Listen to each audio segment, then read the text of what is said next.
കുടുംബ ബന്ധങ്ങളെ കുറിച്ച് അല്പകാര്യം പറയുന്നതിന് മുമ്പായിട്ട് ഞങ്ങളുടെ കുടുംബത്തെ കുറിച്ച് സ്ത്രീകളുടെ സാക്ഷിയൊക്കെ കേൾക്കാനിടയായല്ലോ.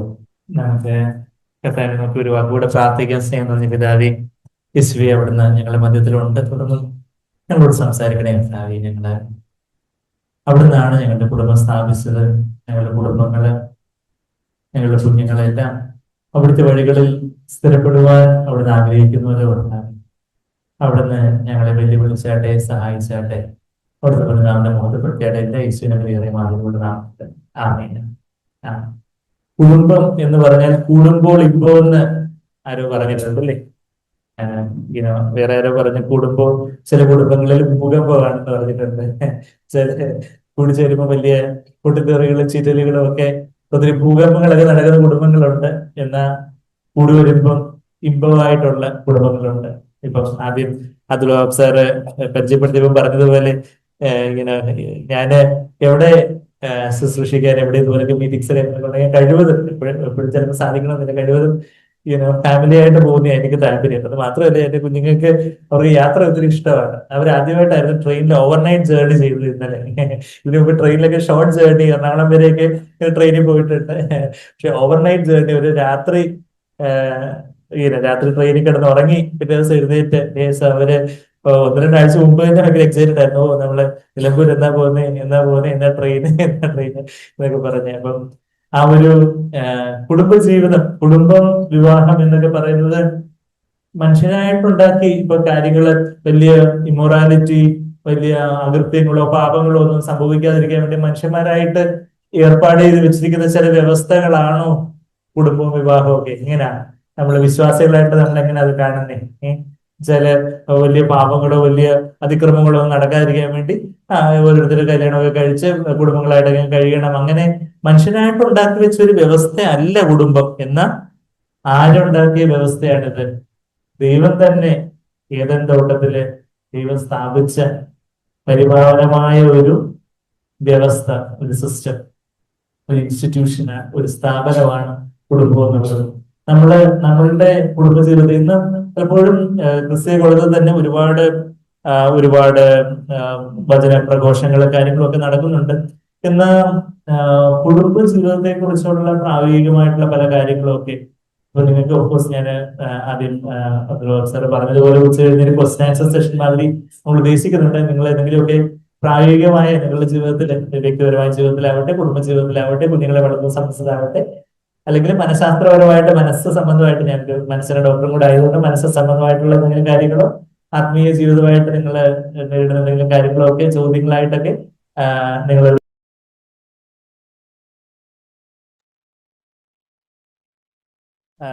അപ്പൊ അങ്ങനെ അപ്പോ കുടുംബജീവിതം അങ്ങനെ എന്തെങ്കിലുമൊക്കെ പ്രായോഗികമായിട്ടുള്ള ചില കാര്യങ്ങൾ നമ്മളിപ്പം ഈ സെഷൻസിൽ ഒരുപക്ഷെ കവറായി പോവാതെ എന്തെങ്കിലും കാര്യങ്ങളൊക്കെ പ്രായോഗികമായിട്ട് നിങ്ങൾക്ക് എന്തെങ്കിലും കാര്യങ്ങളൊക്കെ ചോദിക്കാനൊക്കെ ഉണ്ടെങ്കിൽ ആ കാര്യങ്ങൾ ആ സമയത്തും ഒക്കെയും ചോദിക്കാൻ. അപ്പൊ ആ സമയത്ത് പെട്ടെന്ന് എഴുന്നേറ്റ് ചോദിക്കാനൊക്കെ പലർക്കും മടിയൊക്കെ ആയിരിക്കും. അപ്പൊ അതുകൊണ്ട് നിങ്ങൾക്ക് എന്തെങ്കിലും കാര്യങ്ങൾ എന്തെങ്കിലും എഴുതി ചോദ്യങ്ങൾ നിങ്ങൾക്ക് ഏത് എഴുതണമെന്നില്ല, ആരാ ചോദിച്ചത് അറിയണമെന്നില്ല. നിങ്ങൾക്ക് നിങ്ങളുടേതായ ചില പ്രശ്നങ്ങളോ കാര്യങ്ങളോ അല്ലെങ്കിൽ മനസ്സിന്റെ സംബന്ധമായിട്ടുള്ള കാര്യങ്ങൾ, ചില ഓർമ്മക്കുറവുകളോ ടെൻഷനോ വെപ്രാളോ അല്ലെങ്കിൽ വിഷാദമായിട്ടുള്ള ഒന്നിലും താല്പര്യമില്ലാതിരിക്കുന്ന കാര്യങ്ങളോ ചില ഭയങ്ങളോ സംശയങ്ങളോ അങ്ങനെയുള്ള ചില കാര്യങ്ങളാകാം. അല്ലെങ്കിൽ ആത്മീയ ജീവിതത്തിലുള്ള ചില പരാജയങ്ങളോ വീഴ്ചകളോ ചില നിരാശകളോ ചില കുറ്റബോധങ്ങളോ അങ്ങനെയൊക്കെയുള്ള ചില കാര്യങ്ങളാവാം. എനിക്ക് പ്രായോഗികമായിട്ട് അങ്ങനെ എന്തെങ്കിലുമൊക്കെ ഉള്ള ചില കാര്യങ്ങൾ എങ്ങനെ കൈകാര്യം ചെയ്യണം എന്നതിനെ കുറിച്ചൊക്കെ എന്തെങ്കിലുമൊക്കെ കാര്യങ്ങൾ എഴുതി ചോദിക്കാൻ നിങ്ങൾക്ക് താല്പര്യം ഉണ്ടെന്നുണ്ടെങ്കിൽ അങ്ങനെ ക്വസ്റ്റ്യൻസ് ആയിട്ട് എഴുതിയിടാനുള്ള സ്വാതന്ത്ര്യം കാര്യങ്ങളൊക്കെ ഉണ്ട്. അപ്പൊ ഞാൻ ആദ്യം പറഞ്ഞു തുടങ്ങിയതുപോലെ കൂടുമ്പോൾ ഇപ്പം ആകുന്ന കുടുംബം അത് ദൈവം സ്ഥാപിച്ച ഒരു കുടുംബം. ഏതെങ്കിലും തോട്ടത്തില് ദൈവം ആദാമിനെയും ദൈവം മനുഷ്യനെ സൃഷ്ടിച്ച കാര്യം ഞാൻ കഴിഞ്ഞ സെഷനിൽ നമ്മളത് കണ്ടായിരുന്നു അല്ലേ. ദൈവം മനുഷ്യനെ സൃഷ്ടിച്ചു എന്ന് പറയുമ്പോൾ നമ്മൾ ഇതെല്ലാം ഓരോ കാര്യങ്ങളും നമ്മൾ പറയുമ്പം അത് ദൈവവചനത്തിൽ തന്നെ അത് കാണുമ്പോൾ അതൊരു സന്തോഷമുള്ള കാര്യമാണ് അല്ലെ.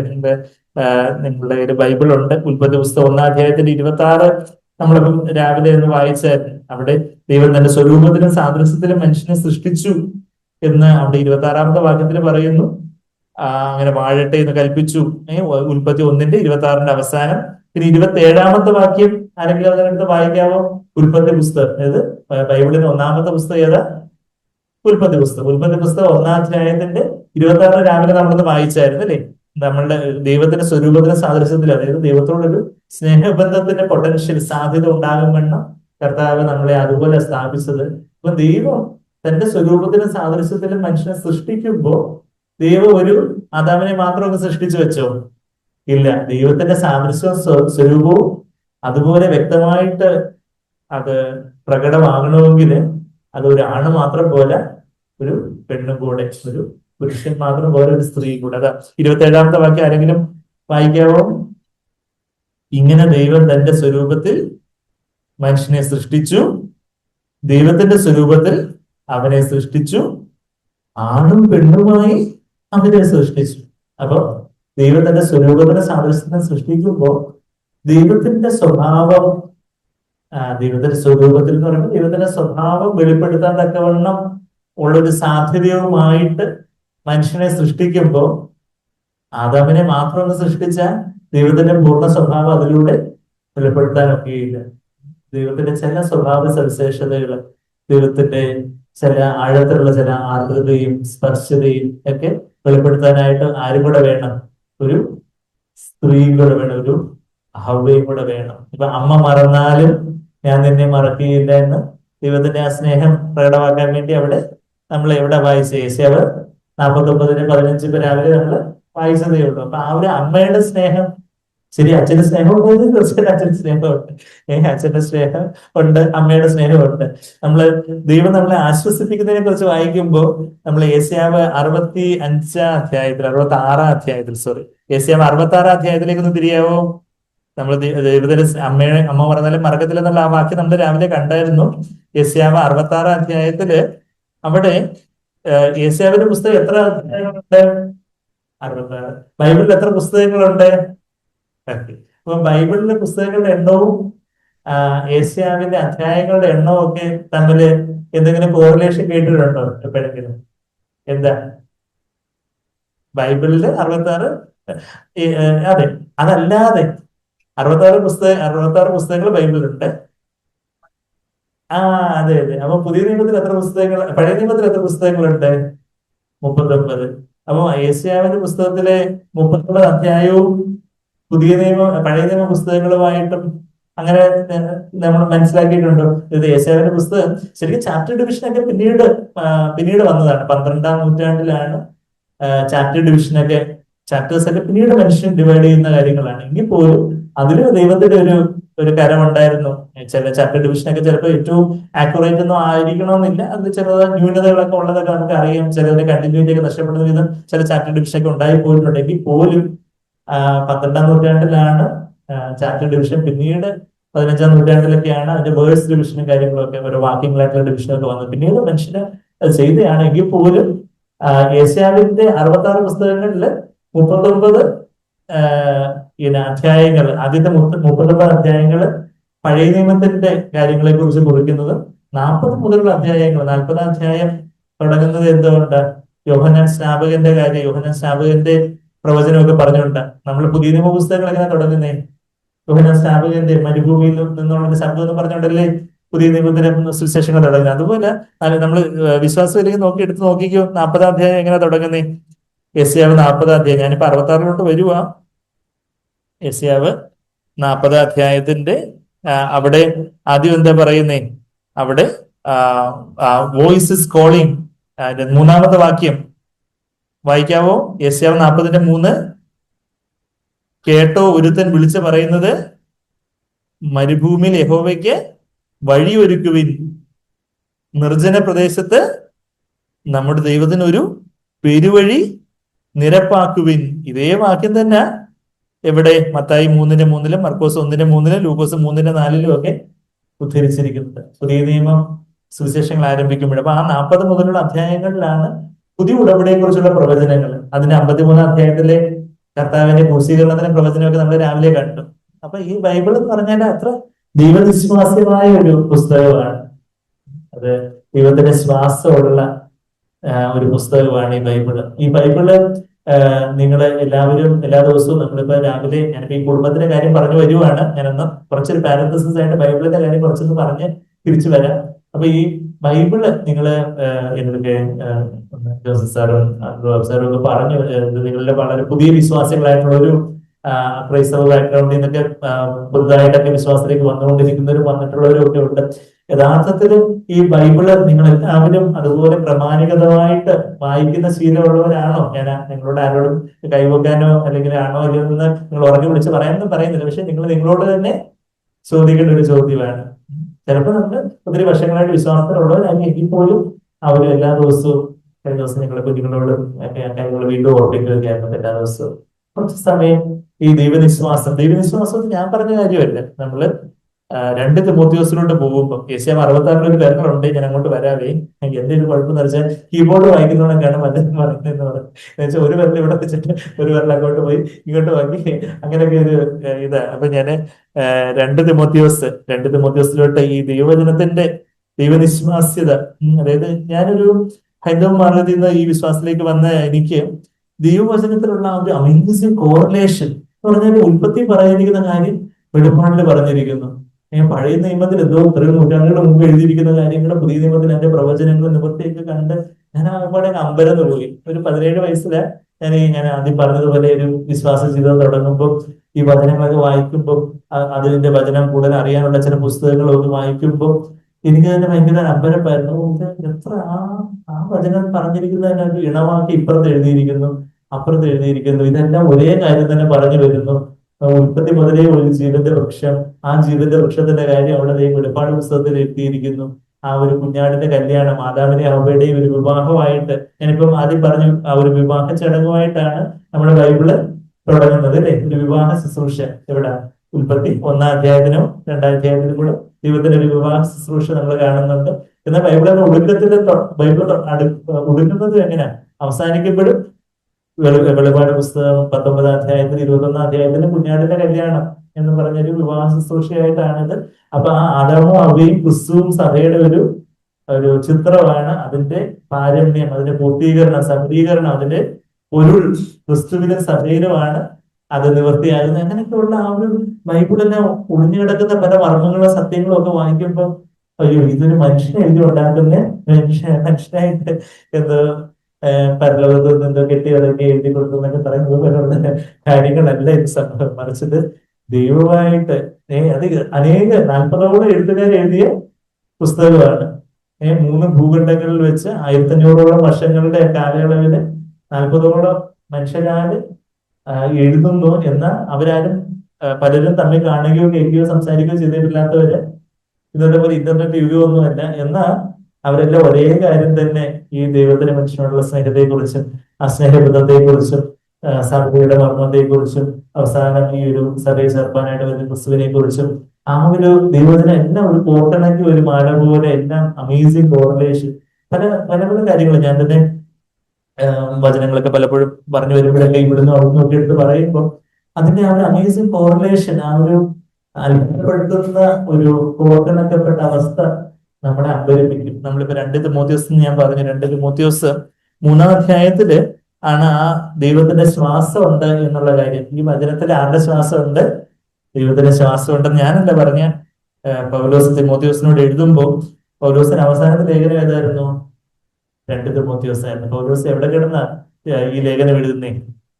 കാരാഗ്രഹത്തിൽ കിടന്ന ഒരു കാരാഗ്രഹ ലേഖനമാണ് 2 തിമോത്തിയോസ് 3-ാം അധ്യായത്തിന്റെ അവസാനത്തെ 2 വാക്യങ്ങൾ നമ്മൾ വായിക്കുമ്പോൾ എല്ലാ തിരുവെഴുത്തും ദൈവശ്വാസീയമാകയാൽ ദൈവത്തിന്റെ മനുഷ്യൻ സകല പ്രവർത്തിക്കും വക പ്രാപിച്ചു. ദൈവശ്വാസീയം, ഇൻസ്പയർഡ് ബൈ ഗോഡ്. തിയോനെറ്റേസ് എന്ന് പറഞ്ഞൊരു വാക്കാണ്. തിയോനെറ്റേസ് എന്ന് പറഞ്ഞാൽ, തിയോസ് എന്ന് പറഞ്ഞാൽ ദൈവം, നിയോ എന്ന് പറഞ്ഞാൽ, ന്യൂമോണിയ എന്ന് പറഞ്ഞാൽ എന്താണെന്ന് അറിയാമോ? ലങ്സിന് വരുന്ന ഒരു രോഗമാണ് ന്യൂമോണിയ എന്ന് എനിക്ക് എല്ലാവർക്കും അറിയാം അല്ലേ? ആ നിയോ എന്നുള്ള വാക്കെന്ന് പറഞ്ഞാൽ ഗ്രീക്ക് ലാറ്റിൻ പദങ്ങളിൽ നിന്നായി മെഡിക്കൽ ടേംസ് ഒക്കെ വന്നിട്ടുണ്ട്. അപ്പൊ ഞങ്ങള് പറയുന്ന പല മെഡിക്കൽ ടേംസ് പലപ്പോഴും നമ്മുടെ ഈ ബൈബിളിലെ ഗ്രീക്കും ലാറ്റിനും ഒക്കെ ചേർന്ന് പോകുന്ന വാക്യങ്ങളാണ്. നിയോ എന്ന് പറഞ്ഞാല് TNUO, ടു ബ്രീത്ത്, ശ്വസിക്കുക. അപ്പൊ തിയോനോറ്റേസ് എന്ന് പറഞ്ഞാൽ ദൈവത്തിന്റെ ശ്വാസമുള്ളത് എന്നുള്ളതാണ്. ദൈവം ആദിയിലെ ആദാമിന് ശ്വാസം ഊതുന്ന കാര്യം നമ്മൾ ഉൽപ്പത്തി 2:7 വായിക്കുന്നുണ്ട്. അതുപോലെ ദൈവത്തിന്റെ ശ്വാസമുള്ള ഒരു പുസ്തകം ഈ പ്രപഞ്ചത്തിൽ വേറെ ഏതെങ്കിലും പുസ്തകങ്ങളുണ്ടോ? ഈ ബൈബിൾ അല്ലാതെ വേറെ ഇല്ല. ആ ഒരു വചനം ഞാനിപ്പോ ഈ കുടുംബത്തിന്റെ കാര്യങ്ങൾ പറഞ്ഞു വരുമ്പോൾ ഈ വചനത്തിലേക്ക് നമ്മൾ വീണ്ടും പോകുന്നത്. ഇപ്പൊ എനിക്കൊരു സൈക്കാട്രിസ്റ്റ് ആയിട്ട് ഇവിടെ വന്ന് വലിയ വലിയ കാര്യങ്ങൾ എന്തെങ്കിലുമൊക്കെ വലിയ വലിയ കാര്യങ്ങളൊക്കെ പറഞ്ഞു പോവാ. എന്നാൽ ദൈവത്തിന്റെ വചനത്തിന്റെ ആഴത്തിലേക്ക് വന്ന് ഈ കാര്യങ്ങൾ പറയുമ്പോൾ അതിന് അതിൻ്റെതായ അടിസ്ഥാനം ശരിയാണ്. ഇപ്പൊ ഒരു അക്രൈസ്തവരായിട്ടുള്ള ഒരു സെക്യുലർ ക്രൗഡിനോട് സംസാരിക്കാൻ പറയുമ്പോൾ നമുക്ക് വചനത്തിലല്ലാതെ ചിലപ്പോൾ വചനത്തിലെ പ്രിൻസിപ്പിൾസ് മാത്രം പറഞ്ഞുകൊണ്ട് എനിക്ക് അവരോട് പറയാനിരിക്കുന്ന നിങ്ങൾ എങ്ങനെയുള്ളവരാ, വിശ്വാസികളായിട്ടുള്ളവരാ, വിശ്വാസ മാർഗത്തിലേക്ക് വന്നിട്ടുള്ളവരാ. അപ്പൊ അതുകൊണ്ട് നമ്മൾ പറയുമ്പോൾ ഓരോ കാര്യവും ഈ ബൈബിളിലെ കൊട്ടേഷൻസ് വീണ്ടും വീണ്ടും വരുന്നു. അപ്പൊ ദൈവശ്വാസീയമാകിയ ദൈവത്തിന്റെ ദൈവത്തിന്റെ ഒരു നെയോന്നാണ് അതിന്റെ സ്ട്രോങ് സ്റ്റേഷന്റെ പ്രൊണൗൺസിയേഷൻ എഴുതുന്നത്. To breathe, to blow of the wind, കാറ്റടിക്കുക, ശ്വസിക്കുക എന്നൊക്കെ ഉള്ളൊരു അർത്ഥവാദമുള്ളത്.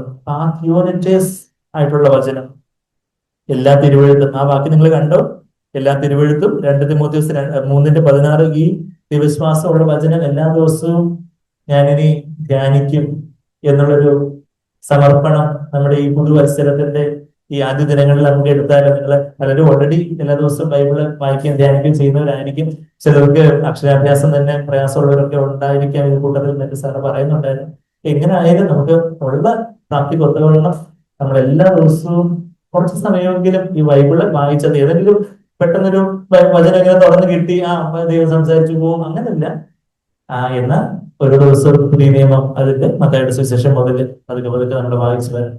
പിന്നെ പഴയ നിയമം തുടക്കം മുതലേ അങ്ങനെ വായിച്ചു വരണം. പിന്നെ സങ്കീർത്തന സദൃശവാക്യങ്ങളും ഒക്കെ ഇടയ്ക്ക് സമയം കിട്ടുന്ന പോലെ വായിച്ചു വന്ന് അങ്ങനെ ഈ വലിയൊരു ഈ ചോളം എന്നല്ലേ പറയുന്നത്, ആ നീണ്ട ഒരു പലയിടത്തുനിന്ന് അപ്പുറത്തുനിന്ന് ഇപ്പുറത്തുനിന്നില്ല നമ്മൾ കടിച്ചു പയ്യം തിന്നാൻ പനയും തിന്നാന്ന് പറയുന്നത് പോലെ അവിടുന്ന് ഇവിടുന്ന് എല്ലാം അതായത് പുതിയ നിയമത്തിൽ നിന്ന് സങ്കീർത്തന സദൃശവാക്യം, പിന്നെന്താ പഴയ നിയമത്തിന്റെ തുടക്കത്തിൽ നിന്ന് നമ്മള് പിന്നെ അങ്ങനെ പ്രവചകന്മാരുടെ പുസ്തകം, അങ്ങനെ പല ഭാഗങ്ങളിൽ നിന്ന് നമ്മള് കുറച്ചായിട്ട് ഇത് വായിക്കുകയും ധ്യാനിപ്പിച്ചത്. നമുക്ക് എല്ലാന്നും ചിലപ്പല്ല, നമുക്ക് ഒരിക്കലും എല്ലാ ബൈബിളിന്റെ എല്ലാ ഫുൾ ആഴം അറിയാവുന്ന ആരുമില്ല. പക്ഷെ അത്രമാത്രം ഇതൊരു അക്ഷയനിധിയാണ്. അപ്പൊ നമുക്കിത് വായിച്ചിട്ട് എനിക്ക് അത് മനസ്സിലായില്ല ഇത് മനസ്സിലായില്ല എന്നുള്ളത് നമ്മൾ നിരാശപ്പെട്ട കാര്യമില്ല. ബൈബിള് മനസ്സിലാക്കാൻ സഹായിക്കുന്ന തരത്തിലുള്ള പല പഠന ഗ്രന്ഥങ്ങളും കാര്യങ്ങളൊക്കെ അങ്ങനെയൊക്കെയുള്ള കാര്യങ്ങളൊക്കെ ഉപയോഗപ്പെടുത്താം. പക്ഷെ എങ്കിലും നമുക്ക് വായിച്ച് ഫുള്ള് കാര്യങ്ങൾ മനസ്സിലായില്ലെങ്കിലും നമ്മൾ കുറച്ചായിട്ട് അത് വായിച്ച് കർത്താവേ എന്നോട് സംസാരിക്കണമേ. ഇപ്പൊ ഞാനും സ്ത്രീയിലേക്ക് സാക്ഷ്യങ്ങൾ പറഞ്ഞപ്പോൾ ഞങ്ങൾ പറഞ്ഞു, വിഗ്രഹങ്ങളുടെ മുമ്പാകെ കൊച്ചുനാൾ മുതലേ പ്രാർത്ഥിക്കുമ്പോൾ നമ്മുടെ ആഗ്രഹം ദൈവത്തിൽ നിന്ന് എനിക്ക് കേൾക്കണം. നമ്മൾ അങ്ങോട്ട് പറയുന്നുണ്ട്, ഫോണിന്റെ ഇങ്ങനത്തെ തരത്തിലൊന്നും കേൾക്കുന്നില്ല. ദൈവം ഒന്നും സംസാരിക്കുന്നില്ല. ദൈവം അങ്ങോട്ട് നമ്മൾ സംസാരിക്കുന്നത് കേൾക്കുന്നുണ്ടോന്ന് അറിയുന്നില്ല. പക്ഷെ ദൈവം നമ്മളോട് എങ്ങനെയാ പ്രാഥമികമായിട്ട് സംസാരിക്കുന്നേ? ഈ തിരുവചനത്തിലൂടെ കർത്താവിന്റെ ശബ്ദം നമ്മൾ ഓരോ ദിവസവും കേട്ട് പഴകുമ്പോൾ എന്ന് പറഞ്ഞാൽ തമിഴും ഒക്കെ ഞാൻ ഉപയോഗിച്ച് കേട്ട് ശീലിക്കുമ്പോൾ ഞങ്ങൾക്ക് കുറച്ച് തമിഴും ഉണ്ട്. ഞാൻ വെല്ലൂരായിരുന്നു MD ഒക്കെ പഠിച്ചത്. അതുകൊണ്ട് അവിടെ ഒരു 9 വർഷം അവിടെ തമിഴ്നാട് വെല്ലൂരുണ്ടായിരുന്നത്. കുറച്ച് ഇടയ്ക്ക് ചില സമയത്ത് ഇപ്പോഴും ഇടയ്ക്ക് ചില തമിഴ് വാക്കുകളും തമിഴ് പാട്ടുകളൊക്കെ വരും.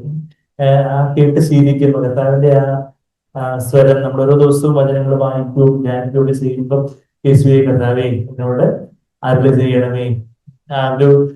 ഞാൻ ആദ്യം പ്രാർത്ഥിച്ചപ്പോ ഒരു ബാലകന്റെ പ്രാർത്ഥന പറഞ്ഞു. ഇവിടെ നിങ്ങൾ കുഞ്ഞു പയ്യന്മാരൊക്കെ ഇരിപ്പുണ്ട്. ഇപ്പൊ ഒരു 8-9 വയസ്സുള്ള ഒരു ബാലകൻ പ്രാർത്ഥിച്ചു, കർത്താവെ അരുളി ചെയ്യണമേ അടിയെ കേൾക്കുന്നു. ആരായിരുന്നു ആ ബാലകൻ? ശമൂവേൽ ബാലകൻ. അറിയാവോ? കുഞ്ഞുങ്ങൾക്കൊക്കെ അറിയാവോ? കുഞ്ഞുങ്ങളായിട്ടുള്ളവരൊക്കെ ഇടയ്ക്കൊക്കെ കുറച്ച് കുഞ്ഞുങ്ങളൊക്കെ ഉണ്ടല്ലേ. അപ്പൊ നിങ്ങൾ കൊച്ചുങ്ങളായിരിക്കുന്ന സമയത്ത് തന്നെ ഇന്ന് നിങ്ങൾക്ക് പ്രാർത്ഥിക്കാം, കർത്താവെ എന്നോട് അരുളി ചെയ്യണമേ. എവിടെ നമ്മളത് വായിക്കുന്നേ? 1 ശമൂവേൽ. Very good. 3-ാം അധ്യായത്തിന്റെ 9-10 വാക്യങ്ങളിലാണ് വായിക്കുന്നത്. 9-ാമത്തെ വാക്യം ഏലി പുരോഹിതൻ പറഞ്ഞു കൊടുക്കുന്നു. 10-ാമത്തെ വാക്യത്തില ശമൂവേൽ പ്രാർത്ഥിക്കുന്നത്. എന്താ വായിക്കുന്നേ? Speak Lord for the servant is listening. അരുളി ചെയ്യണമേ കർത്താവേ അടിയൻ കേൾക്കുന്നു. അപ്പൊ അങ്ങനെ ഒരു ഹൃദയം, അങ്ങനെ ഒരു ഹൃദയത്തോടു കൂടി വേണം നമ്മുടെ ദൈവജനം ശ്രദ്ധിക്കാനുള്ള മാത്രമല്ല, ഓരോ ദിവസവും ആ ഒരു ഹൃദയത്തോടെ കർത്താവിനെ ശ്രദ്ധിക്കണം. കർത്താവിനെ ശ്രദ്ധിച്ച് ആ ഒരു ബാലകന്റെ കാര്യം പറഞ്ഞു. വേറൊരു സഹോദരിയുടെ കാര്യം നമ്മൾ ആദ്യം പ്രാർത്ഥിച്ചു. കർത്താവിന്റെ കാലത്തിൽ ഇതും കർത്താവിനെ കേട്ടവരാണ് മറിയ. ഏത് മറിയ? ഒത്തിരി മറിയമാരുണ്ട് വചനത്തില്. എവിടുത്തെ മറിയ? ബെഥനിയിലെ മറിയ. ബെഥനിയിലെ മറിയ എന്ത് ചെയ്തു? ലൂക്കോസ് 10-ാം അധ്യായത്തിന്റെ 38 മുതലുള്ള വാക്യങ്ങൾ നമ്മൾ വായിക്കുന്നുണ്ട്. എന്താ ബെഥനിയിൽ മറിയ ചെയ്ത്? കർത്താവ് ശിഷ്യന്മാരും വന്ന് കർത്താവ് സംസാരിക്കാൻ തുടങ്ങി. മാർത്ത ഒരു സഹോദരി ഉണ്ടായിരുന്നു. മാർത്ത നല്ല കാര്യമൊക്കെ ചെയ്തേ, അവർക്ക് ഇങ്ങനെ കാര്യങ്ങളൊക്കെ പ്രിപ്പയർ ചെയ്യുമായിരുന്നു. പക്ഷെ മാർത്തയുടെ ഹൃദയം ഒന്ന് കുഴങ്ങിയിരിക്കുമായിരുന്നു. അവൾ എന്ത് ചെയ്യണമായിരുന്നു? അവള് ആദ്യം കർത്താവിൽ നിന്ന് കേട്ട് വേണമായിരുന്നു ചെന്ന് കാര്യങ്ങളൊക്കെ ചെയ്യാൻ. പക്ഷെ അവള് ബാക്കി പല കാര്യങ്ങളായിട്ട് തന്നെ അവരുടെ ശ്രദ്ധ അങ്ങ് പതറിപ്പോയി. അവളുടെ വലിയ സഹോദരിയെ കുറിച്ചൊരു കയ്പും കുറ്റാരോപണമൊക്കെ ആയിരുന്നു. നിനക്ക് എന്താ കെയർ ഇല്ലേ, ഇവിടെ ചടഞ്ഞിരിക്കുന്ന കണ്ടില്ലേ മടിച്ചായിട്ട് എന്ന് എന്ന് പറഞ്ഞ്. അപ്പൊ ആ ഒരു മറിയം നല്ല അംശം തെരഞ്ഞെടുത്തു. അത് ആരും അവിടെ അപഹരിച്ച് കളയില്ലെന്ന കർത്താവ് ദിവസം 10-42 വാക്യത്തിൽ നമ്മൾ വായിക്കുന്നത്. ആ ഒരു നല്ല അംശം എന്ന് പറഞ്ഞാൽ നമ്മൾ ഇന്ന് രാവിലെ കേട്ടത് കർത്താവിനുള്ള സ്നേഹബന്ധത്തിൽ കർത്താവിനെ കേൾക്കുന്നതാണ് ആ ഒരു നല്ല അംശം. അപ്പൊ ആ ദൈവനിശ്വാസ്യമായ വാക്യം. അപ്പൊ നമ്മളിപ്പോ ഇവിടുന്ന് പാരന്തസിസ് ആയിട്ട് പോയ പാരന്തസിസ് പറഞ്ഞ ഒരു പാരഗ്രാഫായിട്ട് പോയ എവിടെ വെച്ചാൽ യെശയ്യാവ് 66. യെശയ്യാവ് 66 എന്ന് പറഞ്ഞപ്പോഴേ ഞാൻ ബൈബിളിലെ പുസ്തകങ്ങളുടെ കാര്യമൊക്കെ പറഞ്ഞ് വചനത്തിന്റെ കാര്യം ഇത്രയൊക്കെ പറഞ്ഞ് എന്തിനു വേണ്ടിയാണ്? നിങ്ങൾക്ക് എല്ലാവർക്കും ഇത് വേണം, വചനം വായിക്കാനുള്ളൊരു വരെയും അതിനുവേണ്ടിയുള്ള ദാഹവും. എത്ര പേര് ബൈബിൾ മൊത്തവും വായിച്ചിട്ടുണ്ടെന്ന് ഞാൻ ചോദിക്കുന്നില്ല, കൈവക്കാനൊന്നും പറയുന്നില്ല. പക്ഷെ നിങ്ങളോട് തന്നെ പറയണം, വിശ്വാസത്തിൽ വന്നിട്ട് ഇത്ര വർഷങ്ങളായി, പക്ഷെ ബൈബിള് ഞാൻ ഇതുവരെ ഫുള്ള് വായിച്ചിട്ടില്ലെന്ന് പറയുവാണെങ്കിൽ അത് നമ്മുടെ വളരെ ലജ്ജാവഹമായ കാര്യമാണ്. എന്തെങ്കിലും ആരെങ്കിലും കേൾപ്പിക്കാൻ വേണ്ടി വായിക്കുമ്പോൾ നല്ല ഞാൻ പറഞ്ഞു. പക്ഷെ എങ്കിലും നമ്മള് അതുപോലൊരു ദാഹം എനിക്ക് അറിയാം. ഒരു ഹൈന്ദവനായിട്ടുള്ള ഒരു യുവ ഡോക്ടറായിട്ടുള്ള ഒരു സഹോദരൻ, പുള്ളി കുറച്ച് വർഷങ്ങൾ മുമ്പ് വിശ്വാസത്തിൽ വന്നത്, ഒരു ദന്ത ഡോക്ടറാണ്. അപ്പൊ പുള്ളി ഒരു തികഞ്ഞ ഹൈന്ദവനായിട്ട് ജനിച്ചു വളർന്നു. അത് കഴിഞ്ഞിട്ട് പുള്ളി 9ാം ക്ലാസ്സിലെ മറ്റോ ദുബായിൽ പഠിക്കുന്ന സമയത്ത് അച്ഛനും അമ്മയൊക്കെ ഡോക്ടർമാരാണ് അവിടെ. അപ്പൊ 9ാം ക്ലാസ്സിൽ ദുബായിൽ പഠിക്കുന്ന സമയത്ത് ഏതോ ഒരു സാറ്, അവിടെ ദുബായിലൊക്കെ ആകുമ്പോ അവർക്ക് അങ്ങനെ അങ്ങ് പറയാനൊന്നും പറ്റത്തില്ലെങ്കിലും, ഏതൊരു സാറ് ഏതൊരു ക്ലാസ്സില് Jericho is the oldest inhabited city അങ്ങനെ എന്തോ പറഞ്ഞു, ജെറിക്കോ എന്നൊക്കെ പറഞ്ഞപ്പോൾ പുള്ളിക്കാരനൊക്കെ ബൈബിളിന്റെ കാര്യമൊക്കെ എന്തോ പുള്ളി പറയുന്നൊക്കെ പറഞ്ഞ് പുള്ളിക്കാരൊക്കെ വലിയൊരു ഓഫൻസ് ആയി. അതുകൊണ്ട് പുള്ളിക്കാരനെ സെർച്ച് ചെയ്യാൻ തുടങ്ങി ഈ എരീഹോവിന്റെ കാര്യവും കാര്യങ്ങൾ പറഞ്ഞപ്പോൾ ശരിയാണ്. അപ്പം താൻ വിശ്വസിച്ചിരുന്ന വലിയ സംസ്കാരങ്ങളും കാര്യങ്ങളുടെയൊക്കെ വലിയ അടിത്തറയൊന്നുമില്ല. എന്നാൽ ബൈബിളിന്റെ കാര്യങ്ങളൊക്കെ പുള്ളി അന്വേഷിച്ച്, ഞാൻ ഈ പറഞ്ഞത് എന്തിനാന്ന് ചോദിച്ചാൽ, പുള്ളി അത് കഴിഞ്ഞിട്ട് ബൈബിള് ഡൗൺലോഡ് ചെയ്തു. ഇന്റർനെറ്റിലൂടെ ബൈബിൾ ഡൗൺലോഡ് ചെയ്തു. വേറെ ആരും ബൈബിൾ കൊടുക്കാനില്ല. ഇത് ബൈബിൾ ഡൗൺലോഡ് ചെയ്ത് ഇടയ്ക്കൊക്കെ അതും ഇതൊക്കെ വായിച്ചു. അത് കഴിഞ്ഞിട്ട് പിന്നീട് പുള്ളി BDS മംഗലാപുരത്ത് പഠിക്കുന്ന സമയത്ത് പാഷൻ ഓഫ് ക്രൈസ്റ്റ് എന്നുള്ള ഒരു മൂവി കണ്ട്, അത് വേറെ സുഹൃത്തുക്കളെ ഏതോ പെൻഡ്രൈവിൽ നിന്ന് മറ്റോ തന്റെ ലാപ്ടോപ്പിൽ കണ്ട് വന്നതാ. പെട്ടെന്ന് അതിൽ കാണുന്നു ബാക്കി എല്ലാ മനുഷ്യരും എങ്ങനെങ്കിലും ഒക്കെ ജീവിക്കാൻ വേണ്ടി ഓരോരുത്തർ ജീവിക്കുമ്പോ ഇവിടെ ഒരാൾ മരിക്കാൻ വേണ്ടി വന്നു. തന്റെ മരണം ഒരു വലിയ ദൗത്യമായിട്ട് ഏറ്റെടുത്തുകൊണ്ട് ഒരു യുഗപുരുഷൻ അവതരിച്ചിരിക്കുന്നു, യേശുക്രിസ്തു. യേശുക്രിസ്തു എന്തിനാണ് മരിച്ചത് എന്നുള്ള കാര്യം അറിയാൻ വേണ്ടി പുള്ളി വീണ്ടും ബൈബിള് ഡൗൺലോഡ് ചെയ്ത് പുള്ളിയുടെ സാക്ഷി എന്താണെന്ന് ചോദിച്ചാൽ, പുള്ളി ആ പുതിയ നിയമം ഫുള്ള് ഒറ്റ സ്ട്രെച്ചില് ഇരുന്നങ്ങ് വായിച്ചു. അങ്ങനെ കുറച്ച് സ്പീഡില്ല, പക്ഷെ ഒറ്റ സ്ട്രെച്ചില് ഇരുന്ന് വായിച്ച് റോമർ 5:8 വാക്യം അതിന്റെ അടുത്ത് വായിക്കുന്നു. റോമർ 5-ാം അധ്യായത്തിന്റെ 8 വാക്യം, ദൈവത്തിന്റെ സ്നേഹം എങ്ങനെയാ പ്രദർശിപ്പിക്കപ്പെടുന്നത് എന്നുള്ള കാര്യം പറയുന്നത്. ദൈവത്തിന്റെ സ്നേഹം എന്താ ഇവിടെ പറയുന്നത്? റോമർ 5:8 വാക്യം, ക്രിസ്തുവോ നാം പാപികളായിരിക്കുമ്പോൾ തന്നെ നമുക്ക് വേണ്ടി മരിക്കുകയാൽ ദൈവം തനിക്ക് നമ്മോടുള്ള സ്നേഹത്തെ പ്രദർശിപ്പിച്ചിരിക്കുന്നു. അപ്പൊ ദൈവത്തിന്റെ സ്നേഹം, ഞാൻ പാപിയായിരിക്കുമ്പോൾ പോലും എനിക്ക് വേണ്ടി മരിച്ച ക്രിസ്തു, ഈ പാപിയാണ് എനിക്ക് വേണ്ടി മരിക്കാനാണ് ക്രിസ്തു വന്നത്. ഇതിനു വേണ്ടി ജീസസ് മരിച്ച് എന്നുള്ള ഉത്തരം കണ്ടെത്താൻ വേണ്ടി ബൈബിൾ ഡൗൺലോഡ് ചെയ്ത് പുള്ളി അത് വായിക്കുകയും, പുള്ളി ഇത് വായിക്കുന്ന സമയത്ത് പുള്ളി അവിടെ ക്രിസ്ത്യാനികൾ ഇങ്ങനെ മുട്ടുകുത്തി പ്രാർത്ഥിക്കുന്നുണ്ട്. പുള്ളി അവിടെ ഹോസ്റ്റൽ റൂമില് മുട്ടുകുത്തി യേശുവിനെ സ്വീകരിച്ച് പ്രാർത്ഥിച്ചു. പുള്ളി രക്ഷിക്കപ്പെട്ടു. പുള്ളി നമ്മുടെ സഭയിലുള്ള നല്ലൊരു സഹോദരൻ തിരുവനന്തപുരത്തുണ്ട്, വലിയ ആത്മസഹോദരൻ ആദർശ് കെ രമേശ് എന്ന പേര്. ഞാൻ പറഞ്ഞു വെച്ചാൽ പലരുടെ സാക്ഷി പറഞ്ഞു വെച്ചാൽ നമ്മളുടെ ആ ഒരു വചനത്തിൽ വെച്ചാൽ പുതിയ നിയമം ഒറ്റയടിക്കരുത് നമ്മൾ വായിച്ചു എന്ന് പറയുമ്പോൾ, നമ്മളിപ്പം വർഷങ്ങൾ കഴിഞ്ഞിട്ട് പുതിയ നിയമം വായിച്ചു കഴിഞ്ഞില്ല എന്ന് പറയുന്നത് കൊണ്ട് അങ്ങനെയുള്ള എക്സ്ക്യൂസ് പറയുന്നവർക്ക് ഒരു വെല്ലുവിളിയായിട്ട് ഞാനങ്ങ് പറയാം. അപ്പൊ ആ ഒരു നമുക്ക് ആ ഒരു തീക്ഷ്ണത, ആ ഒരു ദാഹം, കർത്താവിനോടുള്ള ഒരു സ്നേഹവും തീക്ഷ്ണതയൊക്കെ വരുമ്പോൾ ദൈവത്തിന്റെ വചനത്തെ നമ്മളങ്ങ് സ്നേഹിക്കാൻ തുടങ്ങും.